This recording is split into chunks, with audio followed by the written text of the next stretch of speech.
Alléluia. Yamba loyembo motema. Zwa loyembo ya motema, ibonza na pesi na yokolo. Misama yawe. Zwa loyembo ya motema, ibonza na pesi na yokolo. Misama yawe. Kembo ezali ya yo, ibonza na pesi na yokolo. Misama yawe. Kembo ezali ya yokolo, ibonza na pesi na yokolo. Misama yawe. Nani oya kufelanga, atika nkembo na likolo. Ezali yo Yesu.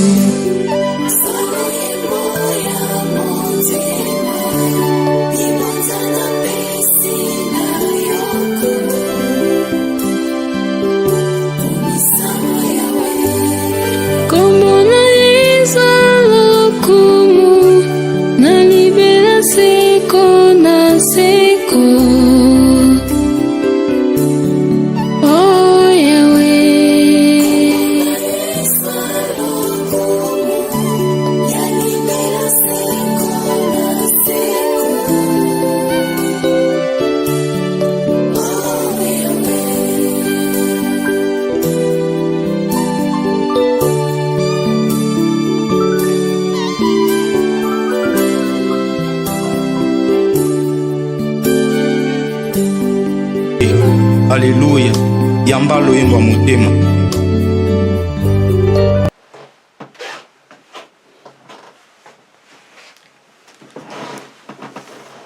Shalom, shalom, très chers téléspectateurs, que Dieu vous bénisse là où vous nous suivez. Bien, vous êtes dans CGC TV, croissez dans la grâce et dans la connaissance télévision avec les pasteurs Jimmy. C'est bien, très chers téléspectateurs. Aujourd'hui, je suis venu continuer ma prédication qui a pour thème de qui tu les as apprises. L'évangile dont tu prêches, qui te l'a appris. Mais aujourd'hui, c'est la deuxième partie de ce message. Avant d'aborder cette deuxième partie, j'aimerais faire d'abord la prière.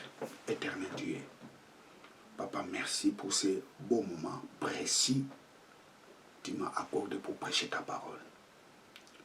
Laisse que ces messages apportent un plus dans la vie de tous ces celles qui les suivront, pour qu'ils arrivent à la connaissance de la vérité de ta parole.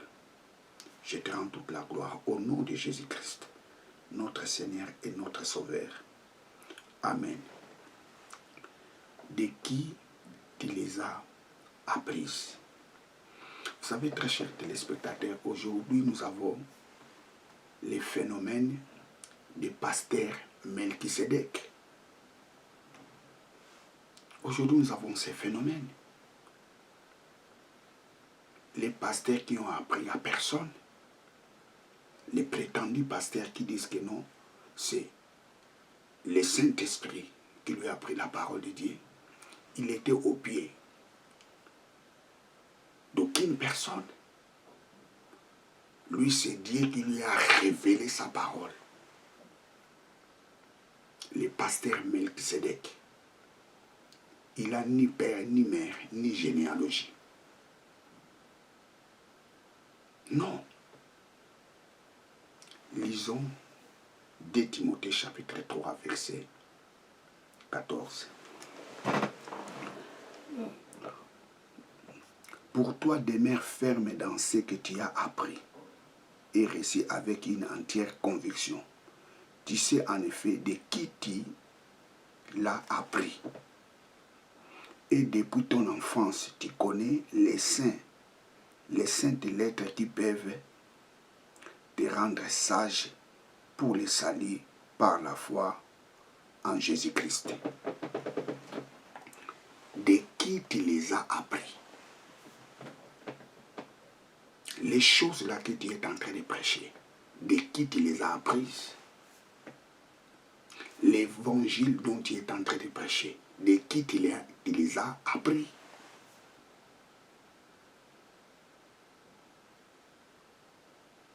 Paul rappelle à Timothée, et sachant de qui tu les as appris, ces choses.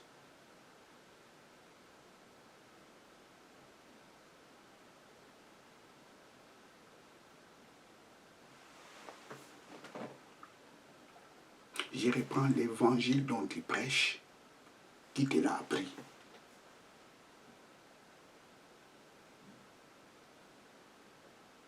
Paul dit à Timothée, je relis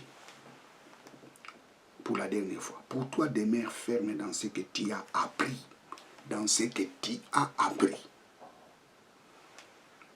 Et réussi avec une entière conviction, tu sais en effet de qui tu les as appris, de qui, my God, de qui tu l'as appris. Et depuis ton enfance, tu connais les saintes lettres qui peuvent te rendre sage pour le salut par la foi en Jésus-Christ. Paul dit à Timothée, sachant de qui tu les as appris. Mais curieusement aujourd'hui, les prétendus serviteurs de Dieu disent que non, moi j'ai appris la part de l'évangile à personne. C'est le Saint-Esprit qui m'a révélé la parole de Dieu. J'étais au pied de personne. Le pasteur Melchisedec. Vous devez se méfier avec ce genre de pasteur. Vous devez se méfier avec ce genre de prophètes. Vous devez se méfier avec ce genre des apôtres. Vous devez se méfier avec des évangélistes, des pasteurs, des docteurs, des prophètes Melchisedec.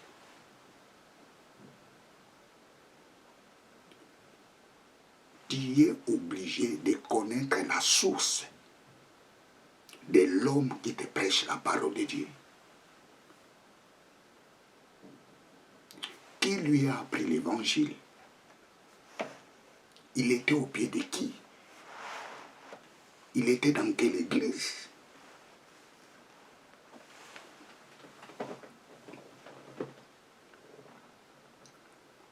Vous savez, plusieurs connaissent l'histoire de Melchisedec. Sa première rencontre avec Abraham. Parce que le nom Melchisedec, ça signifie quelqu'un qui n'a pas d'origine. Et nous avons des pasteurs qui n'ont pas d'origine, des prophètes qui n'ont pas d'origine.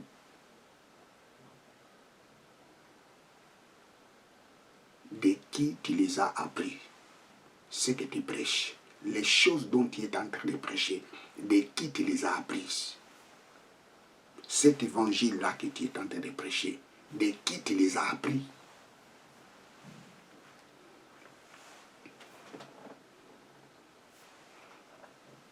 Moïse a appris d'abord la connaissance de Dieu chez ses parents. Vous savez, plusieurs personnes pensent que Moïse avait grandi dans la maison de Pharaon. Non.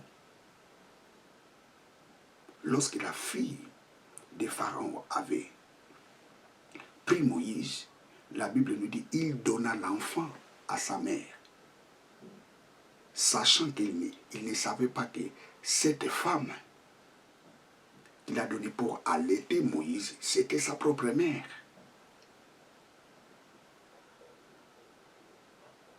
Moïse était grandi chez ses parents. Exode chapitre 2, verset 10.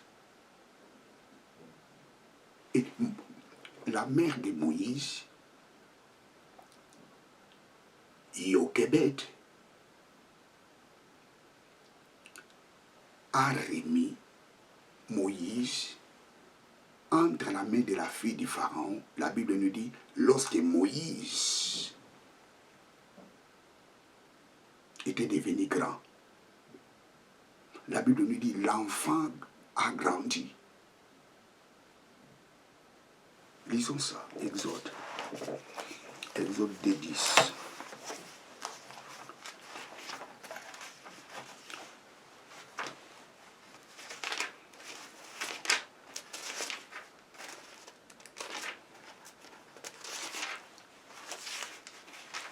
Exode 10. Exode 2.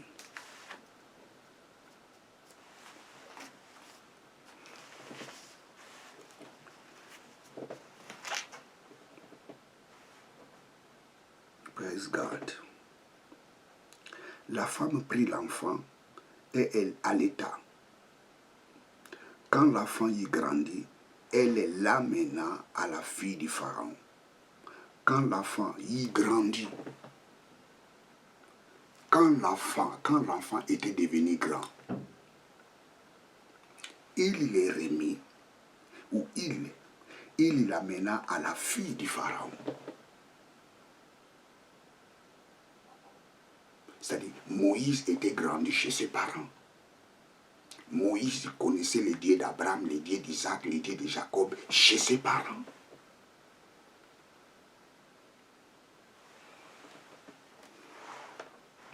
Vous savez, lorsque Dieu dit à Moïse, dans les buissons ardents, je suis le Dieu d'Abraham, d'Isaac et de Jacob, ce n'était pas quelque chose d'étrange pour Moïse, parce que Moïse connaissait déjà que leur ancêtre, c'est Abraham, Isaac et Jacob. Moïse avait cette connaissance. Et ce que Dieu avait dit à Moïse, c'était la confirmation. Moïse a confirmé cela. Que oui, ce que mes parents me disaient, c'est vrai. Le Dieu qui a apparu à mes ancêtres, c'est le même Dieu qui m'est apparu.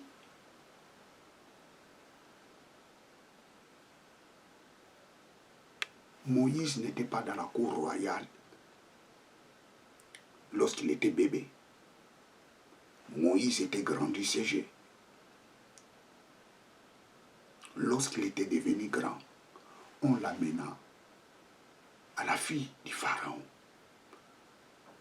La Bible ne nous précise pas l'âge.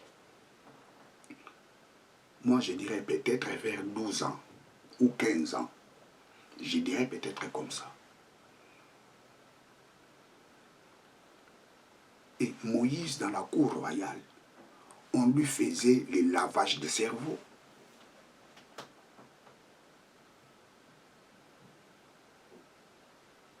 Moïse, dans la cour royale, on lui faisait le lavage de cerveau. Mais ce lavage de cerveau n'avait pas eu place. Pourquoi? Parce que la Bible nous dit, à l'âge de 40 ans, Moïse se souvint de ses frères. Cela signifie tout simplement Moïse. On lui avait amené dans la cour royale. Il n'avait pas l'âge de 6 ans.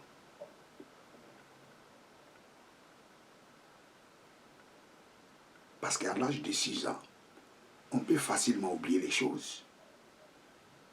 J'ai dit peut-être, mais je vois comme si peut-être il avait l'âge de 12 ans, 15 ans, 10 ans. Parce qu'à cet âge-là, il est difficile d'oublier les choses. Le lavage du cerveau qu'on voulait faire à Moïse n'avait pas abouti.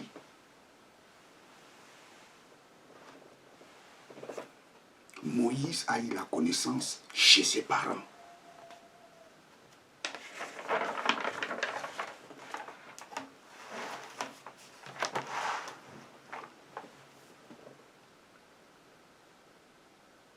Praise God. Après, chez ses parents, Moïse était chez Jéthro. Qui est Jéthro? Un sacrificateur. Il était chez Jéthro pendant 40 ans. Moïse ne sort pas du néant. Comme aujourd'hui nous avons les prétendus serviteurs de Dieu qui ont appris à personne, qui disent que non, c'est Dieu qui les a révélé la parole de Dieu. Moïse était chez Jéthro pendant 40 ans. Qui était Jéthro? Sacrificateur du Madian.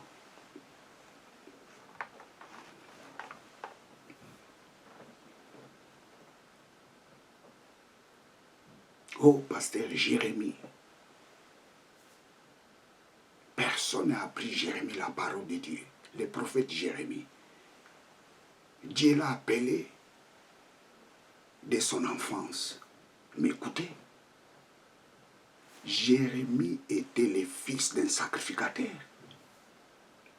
Le père de Jérémie était Ilkidja. Jérémie était né dans la famille des prêtres.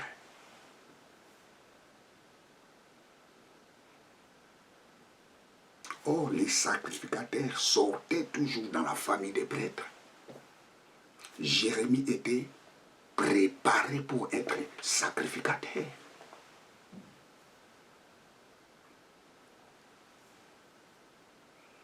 Jérémie, chapitre 1, verset 1. Waouh!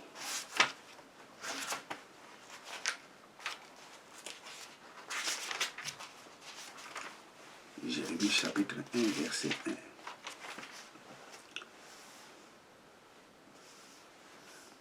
La parole de Jérémie, fils de Ilkidja, l'un des prêtres qui demeurait à Anatob, dans le pays de Benjamin. Jérémie. La parole de Jérémie, fils de Ilkidja. Qui est Ilkidja? L'un des prêtres qui demeurait à Anatob, dans le pays de Benjamin. Ilkidja était sacrificateur. Jérémie était né dans la famille des sacrificateurs. Jérémie ne sort pas de néant. Jérémie a appris la parole de Dieu dans l'école des sacrificateurs. Parce qu'il était né dans la famille des sacrificateurs.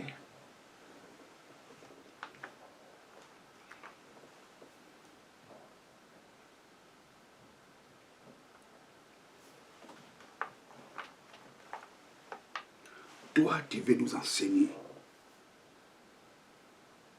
l'évangile. Dis-nous qui t'a enseigné la parole de Dieu. Avant de nous enseigner, montre-nous qui t'a enseigné la parole de Dieu. Jérémie a appris chez les sacrificateurs. Moïse a appris chez ses parents. Moïse a appris chez Jéthro.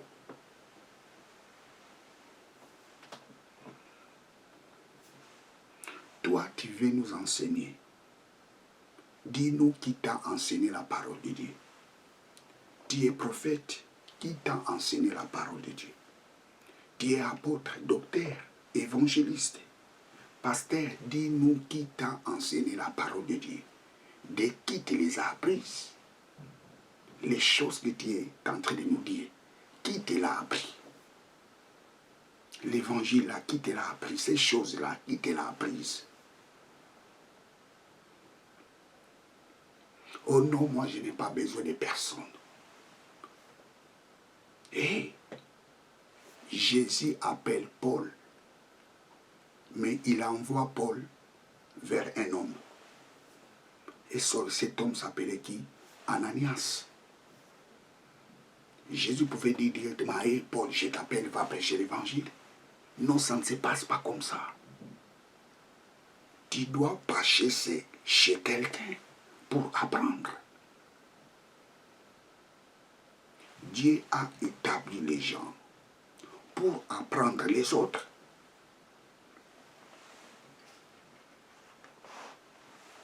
Actes chapitre 9.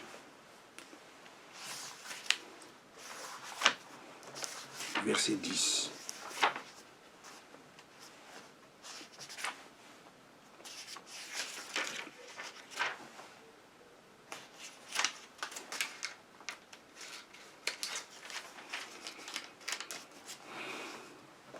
Or, il y avait à Damas un disciple nommé Ananias. Le serviteur lui dit, le Seigneur lui dit, dans une vision, Ananias, Ananias.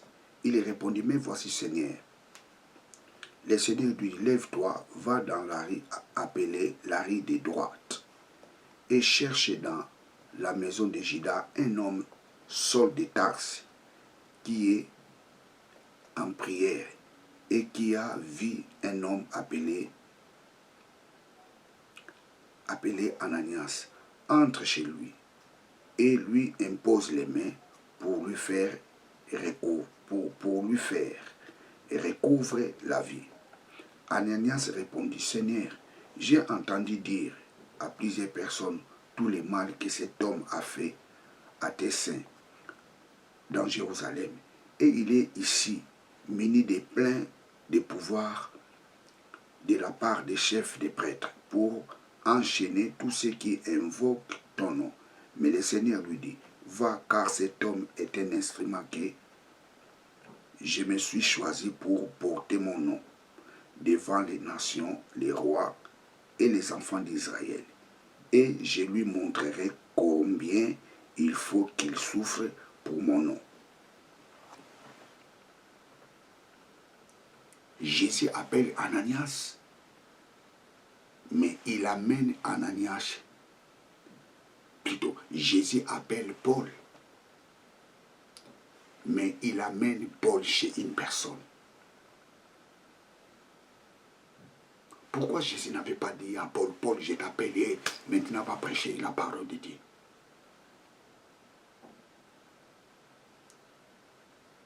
C'est Dieu qui a appelé Paul. Et ce même Dieu-là prend Paul, il les donne entre les mains des humains.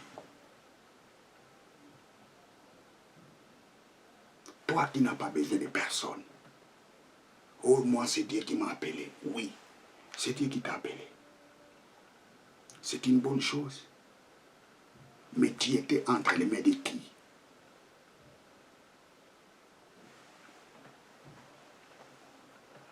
Waouh!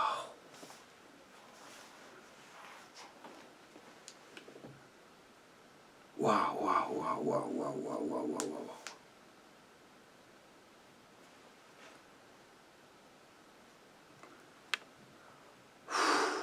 Praise God, hallelujah. Lisons, continuons les passages. Je continue, ok.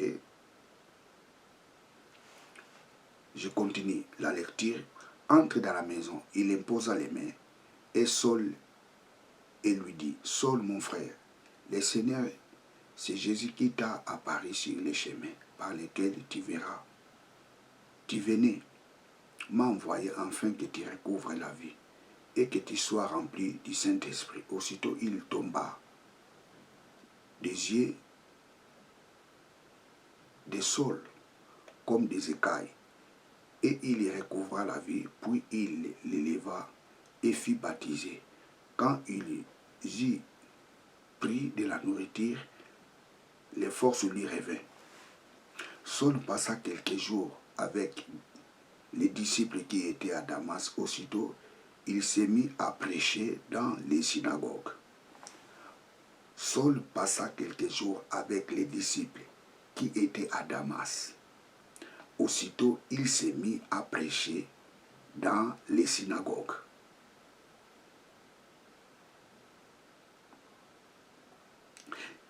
Que Jésus est le Fils de Dieu. Je relis le verset 20. Aussitôt, il s'est mis à prêcher dans les synagogues que Jésus est le Fils de Dieu.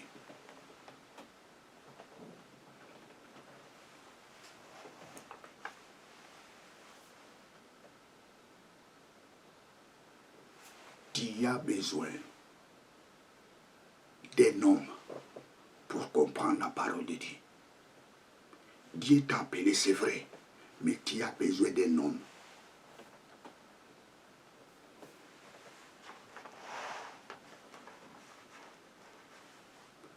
Si Paul ne passe pas par un homme, personne ne pourra les connaître. C'est le principe. Parce que les fers aiguisent les fers.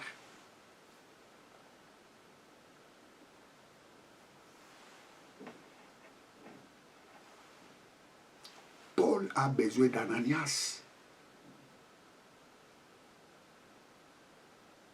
pour continuer son chemin. S'il ne croise pas Ananias, il y restera aveugle.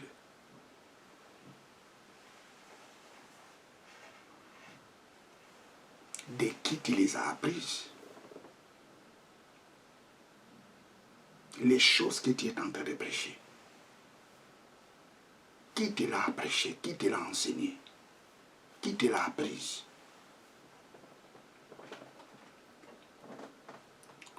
Paul était chez Gamaliel. Après avoir passé chez Gamaliel, il était passé chez Ananias. Nous avons besoin de connaître la source des hommes de Dieu qui nous prêchent la parole de Dieu.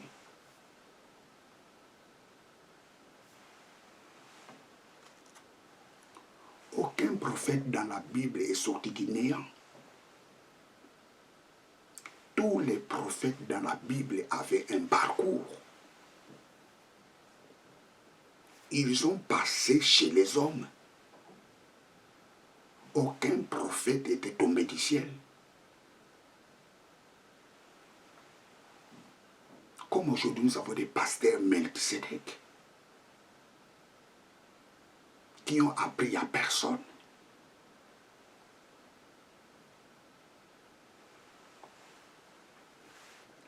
Vous remarquerez si vous lisez les livres, si vous lisez les prophètes Isaïe, à chaque fois on parle des prophètes Isaïe, on mentionne toujours Isaïe, fils d'Amoth. Isaïe, fils d'Amoth. La parole de Dieu envoyée au prophète Isaïe, fils d'Amoth. Pourquoi cette précision? 1 Roi chapitre 19 verset 2, Isaïe, fils d'Amoth. 2 Rois chapitre 19 verset 20, Isaïe, fils d'Amoth. 2 Rois chapitre 20 verset 1, Isaïe, fils d'Amoth. 2 Chroniques chapitre 26 verset 22, Isaïe, fils d'Amoth. Isaïe chapitre 1 verset 1, Isaïe, fils d'Amoth. Isaïe chapitre 3 verset 1, Isaïe, fils d'Amoth. Pourquoi, lorsqu'on parle les noms des prophètes Isaïe, on précise sa source? Ça signifie Isaïe ne vient pas du néant. Isaïe vient d'Amoth. Son père c'est Amoth. Nous avons besoin de connaître ta source. Qui t'a appris la parole de Dieu?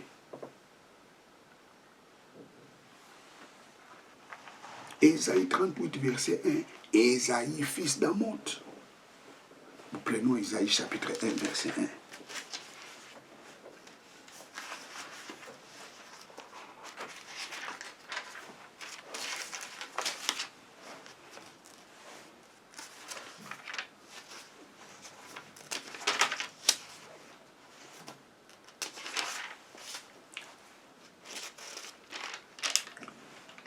Révélation qu'Isaïe, le fils d'Amoth, eut au sujet de Juda et de Jérusalem, au temps d'Ozias, de Jotham, d'Akaz, d'Ézéchias, roi de Juda. Révélation qu'Isaïe, le fils d'Amoth. Et il y a plusieurs passages lorsqu'on parle des prophètes Isaïe, on précise toujours les fils d'Amoth. On retrace sa source. Tu ne peux pas nous prêcher la parole de Dieu sans pourtant que nous arrivions à connaître ta source.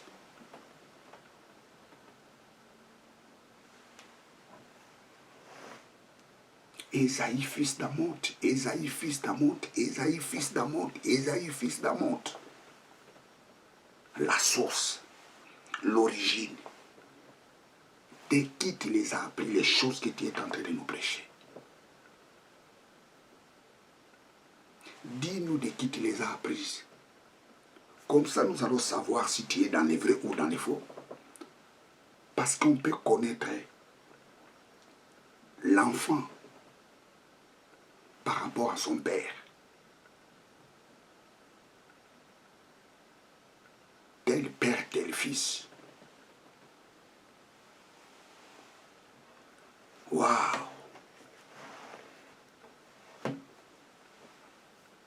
Tu viens de quelle église? Dis-nous, tu viens de quelle église?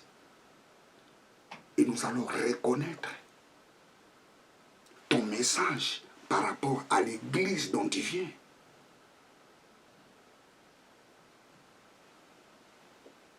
Dis-nous, tu viens de quelle église?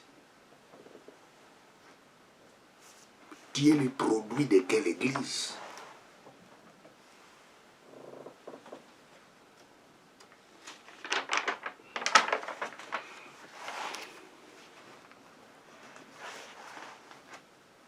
L'apôtre Pierre a appris chez Jésus.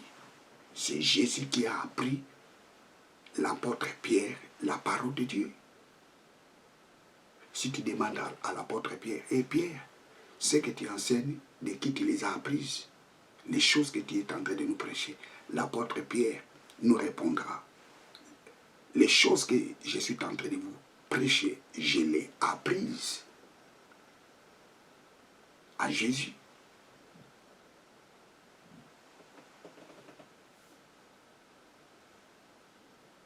Marc a appris l'évangile chez Pierre et Paul.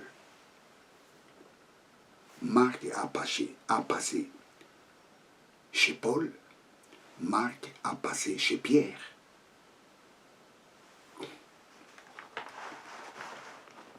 L'évangile de Marc,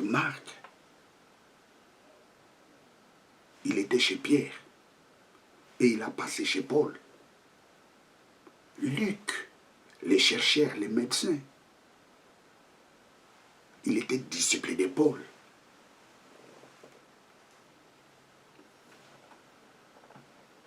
Et Luc apprenait Théophile, la parole de Dieu par correspondance. Qui peut être sous les pieds des hommes de Dieu par correspondance. Théophile apprenait la parole de Dieu par correspondance. C'est Luc qui enseignait Théophile. Luc chapitre 1 verset 1.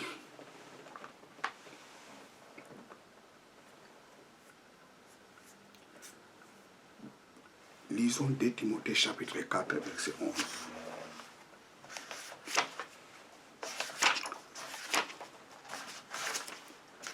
2 Timothée 4 et 11. 2 Timothée 4 et 11. Luc, seul est avec moi. Prends Marc et amène-les avec toi, car il m'est fort utile dans mon ministère. Luc était avec Paul. Et Paul écrit dans sa lettre, il dit à Timothée, Timothée, quand tu vas venir, amène-moi aussi Marc. J'ai besoin de Marc dans mon ministère. My God, tu as besoin d'un homme dans le ministère. J'ai dit, tu as besoin d'un homme. Au moins, je n'ai pas besoin d'un homme. C'est Dieu qui m'apprend la parole de Dieu. C'est le Saint-Esprit qui m'apprend la parole de Dieu. My God. Paul dit, hey, j'ai besoin de Marc dans mon ministère. Parce que lui qui est avec moi, j'ai besoin aussi de Marc. Toi, tu veux nous enseigner la parole de Dieu. Dis-nous De qui tu les as appris ce que tu enseignes? Tu viens dans quelle église? Pourquoi? Parce qu'à partir de ton église, on saura de qui tu es.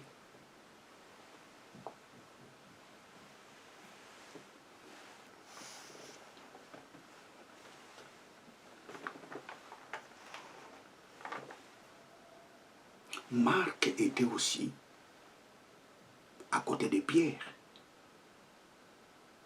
Et l'apôtre Pierre appelle Marc mon fils. 1 Pierre chapitre 5, verset 13.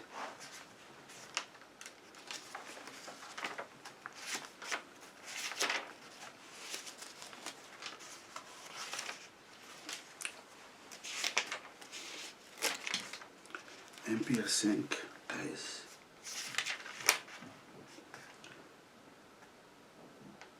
L'église de Zélie qui est à Babylone vous salue, ainsi que Marc mon fils. Saluez-vous les uns les autres par un baiser fraternel. Marc était l'enfant de la foi, était l'enfant spirituel de l'apôtre Pierre.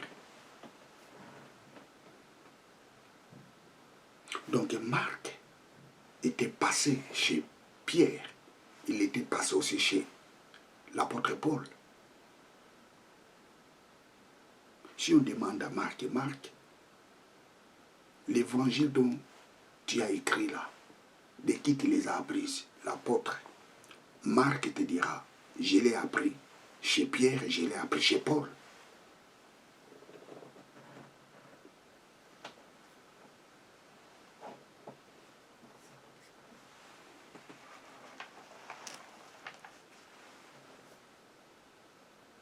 De qui tu les as appris l'évangile que tu nous prêches?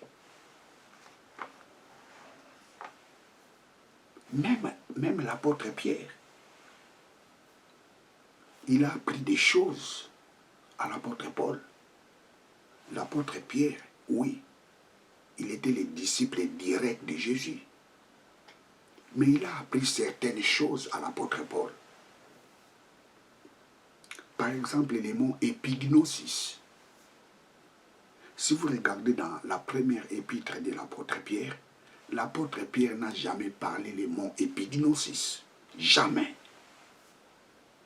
Mais l'apôtre Pierre, après avoir se rencontré avec l'apôtre Paul, le langage de l'apôtre Pierre avait changé. L'apôtre Pierre commençait à utiliser le langage de l'apôtre Paul, épignosis. 2 Pierre chapitre 3, verset 15 à 16, croissez dans la grâce et dans l'épignosis. C'est dans la deuxième épître de Pierre dont l'apôtre Pierre parle. Attention avec les enseignements de l'apôtre Paul. Il faut être mûr pour comprendre ces enseignements. C'est dans la deuxième épître de Pierre. Pierre, après avoir rencontré l'apôtre Paul, son langage était changé. Il a prêté le langage de l'apôtre Paul, épignosis. Épignosis, ça signifie la connaissance exacte, précise, correcte, parfaite. Épignosis signifie la connaissance pointue. Épignosis signifie la haute connaissance, la vraie connaissance. Oh, moi j'aime ça, alléluia. J'aime les gens qui prêchent la parole de Dieu avec précision. J'aime pas écouter les gens qui prêchent les demi-vérités. J'aime les gens qui prêchent la parole de Dieu avec précision. C'est ça l'épignosis. Croissez dans la grâce et dans la vraie connaissance de la parole de Dieu. Alléluia. D'ailleurs, c'est ça. C'est le nom de ma chaîne.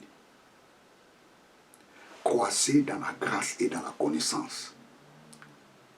CGC TV. Croissez dans la grâce et dans la connaissance. Quelle connaissance? C'est l'épignosis. Oh my God, ça c'est la mission que Dieu nous a donnée.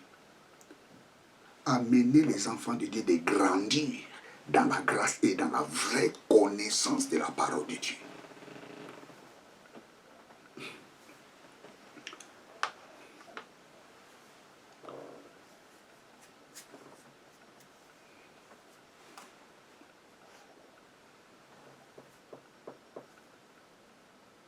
Wow.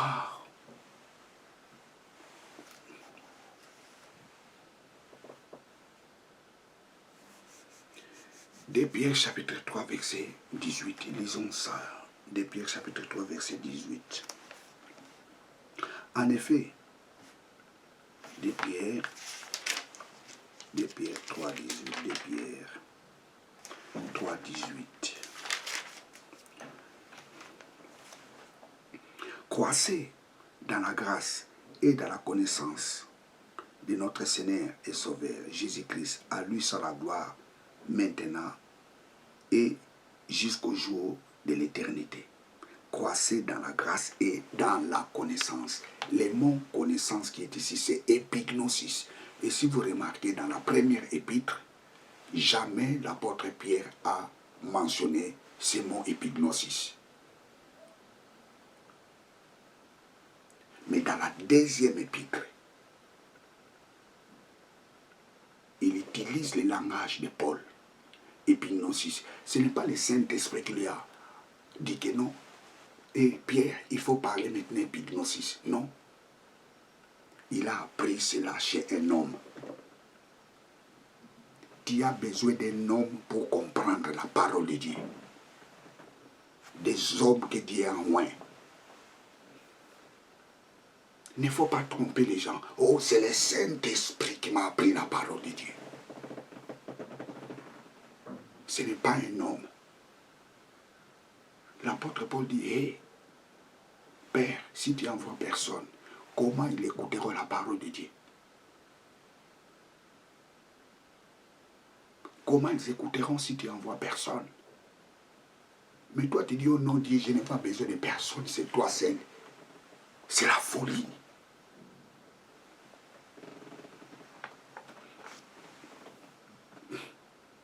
Abraham,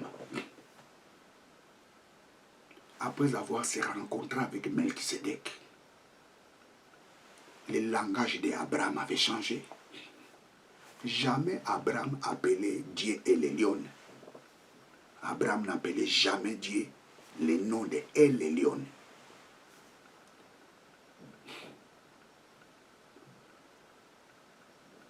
Mais après avoir rencontré Melchisedec, le langage d'Abraham avait changé. Abraham commençait à appeler Dieu El Elyon.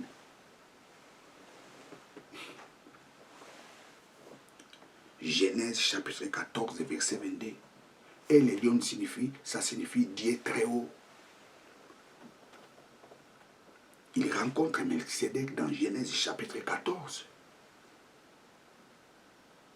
Dans le même chapitre 14, Abraham, après avoir gagné la guerre,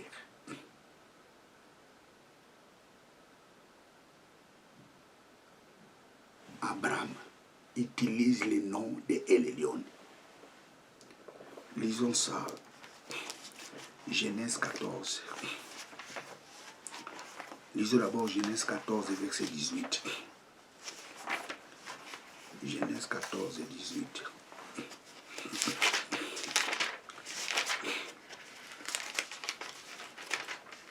Genèse 14, 18.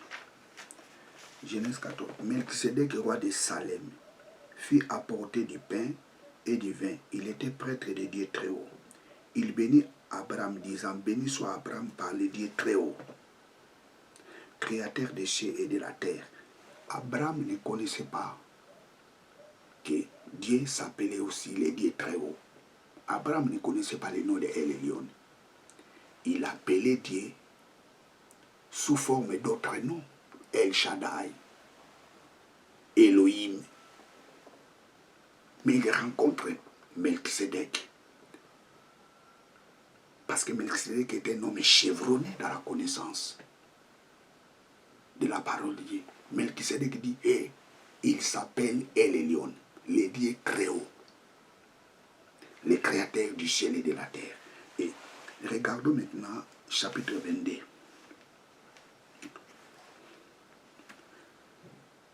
Les rois de Sodome, commençons au chapitre 21. Les rois de Sodome dit à Abraham, donne-moi les personnes et prends pour toi les richesses. Abraham répondit au roi de Sodome, j'élève la main vers l'Éternel, le Dieu très haut. Il prête le langage de Melchisedec. Abraham a appris El Elyon chez qui? C'est Dieu qui lui a appris cela. Il a appris cela chez un homme qui avait la connaissance avancée par rapport à Abraham. My God, tu as besoin d'un homme pour comprendre la parole de Dieu. Si tu refuses les hommes qui prêchent la parole de Dieu, tu ne comprendras jamais la parole de Dieu.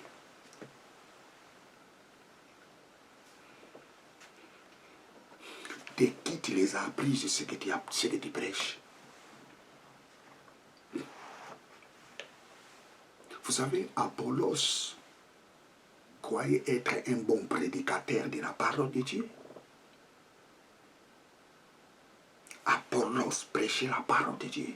La Bible dit qu'il prêchait la parole de Dieu avec exactitude. Mais les jours, Aquilas et Priscille l'ont entendu prêcher la parole de Dieu. Ils ont corrigé les rêves, ils ont corrigé son évangile.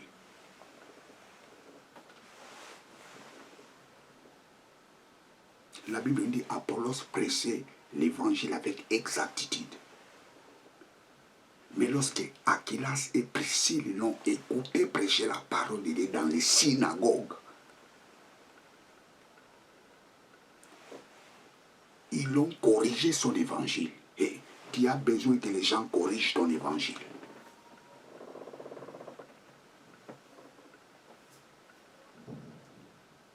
Tu as cru au Seigneur Jésus-Christ, c'est bien. Tu dois écouter les reproches dont les gens te reprochent.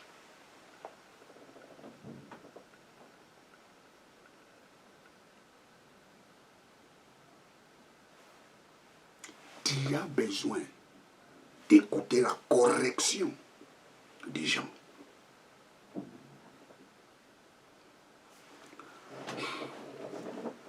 Acte 18.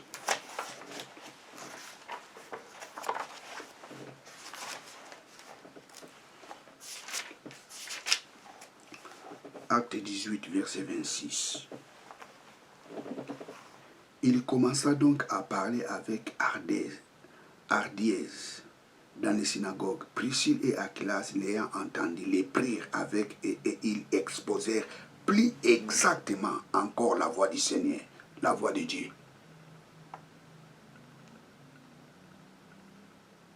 Priscille et Aquilas écoutaient Apollos prêcher la parole de Dieu avec vivacité, avec éloquence, avec l'onction.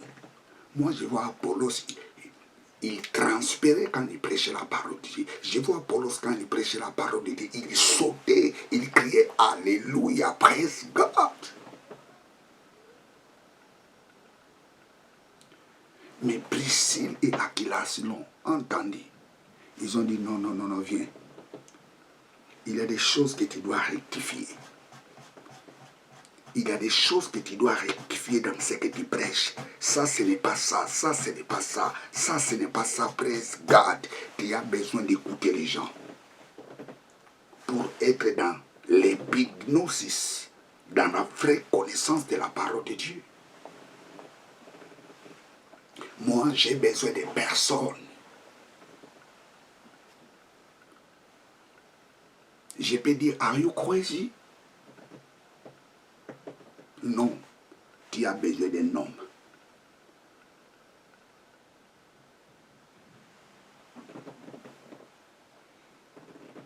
Tu as besoin d'un homme.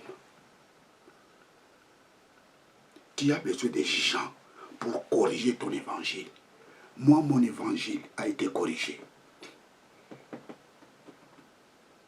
Avant, j'ai prêché de n'importe quoi.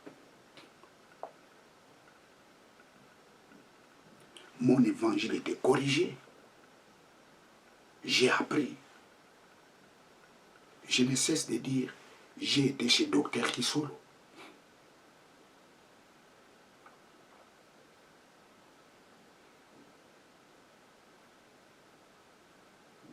Il y a des choses que j'ai prêchées avant, je croyais que c'était la parole de Dieu.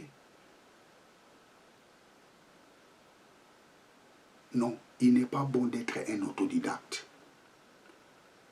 Le pasteur Melchizedek, tu vas commettre beaucoup d'erreurs. Tu dois prêcher beaucoup de fausseté. Vous savez, moi, dans mon ministère, lorsque j'ai appris la connaissance de la parole de Dieu, j'ai commencé à détruire ce que j'ai prêché avant à l'église. Non, ce que je disais là, ce n'est pas ça, c'est faux. La vérité, c'est celle-ci. Les fidèles ne comprenaient pas. J'ai détruisé mes propres prédications que j'ai prêchées avant à l'église. Pour placer de nouveaux fondements exacts, précis de la parole de Dieu. Tu as besoin d'un homme. L'homme qui te prêche la parole de Dieu. Tu as besoin de connaître sa source. Il vient d'où? Il vient dans quelle église? Qui lui a appris la parole de Dieu? S'il te dit que non, moi c'est le Saint-Esprit qui m'a appris la parole de Dieu, pas un homme. Tu dois savoir des choses, tu es devant un ignorant ou bien devant un escroc.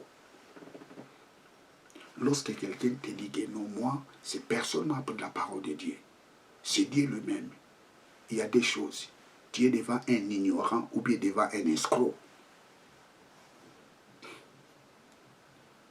Tu as besoin d'un homme pour connaître la parole de Dieu. Bien, vous êtes avec le pasteur Jimmy Senga. Abonnez-vous massivement dans cette chaîne de télévision. Partagez ces vidéos. Que Dieu vous bénisse. Ciao.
kobosana kombo ya Kristo na monoko na biso pasi wapi mokili eke wapi bandeko. Dieu étant aimé le monde qu'il a donné son Fils unique, afin quiconque croit en lui ne périsse point, mais qu'il ait la vie éternelle.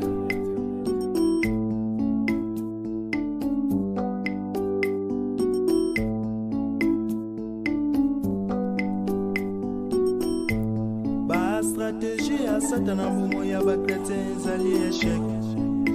Libanda na Yesu ezali pasi pe kufa ye. Kati na Yesu ezali njela ya